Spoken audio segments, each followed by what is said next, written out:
Last week on Rochelle's Daily Wire Video Edition, we covered the Supreme Court's important decision in the Fulton case dealing with consumer bankruptcy. But as you know, we seldom report any Supreme Court cases on major Chapter 11 issues because that's something that the Supreme Court seems to stay away from.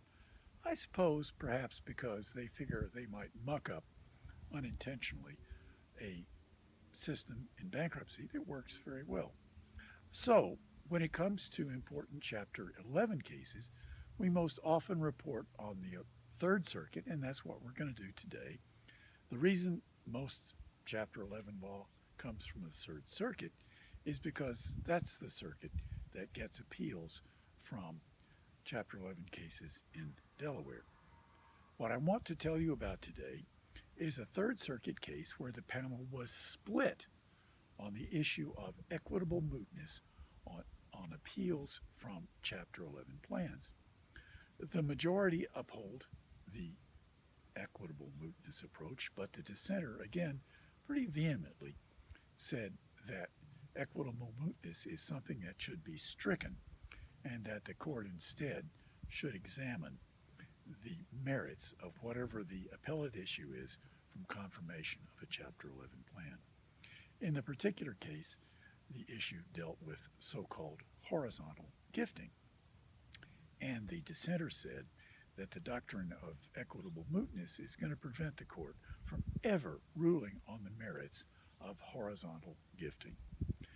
Over the last several years, I have noted, shall we say, an erosion of the doctrine of equitable mootness in the Third Circuit. They haven't done away with it altogether, but it is possible that one of these days they will, and they will begin examining every Chapter 11 confirmation on the merits. Frankly, the way it strikes me is that equitable mootness is a way that the Third Circuit avoids ruling on how bankruptcy judges in Delaware confirm Chapter 11 plans.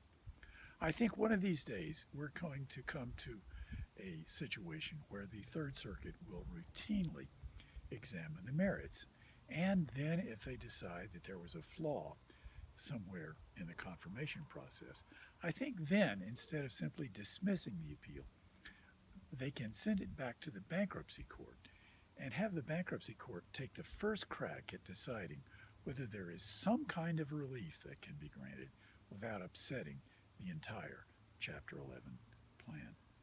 I am Bill Rochelle, the editor-at-large for American Bankruptcy Institute. We will be back same time next week to discuss something important from either reorganization or consumer law in the area of bankruptcy. Until then, be well, stay safe, good day.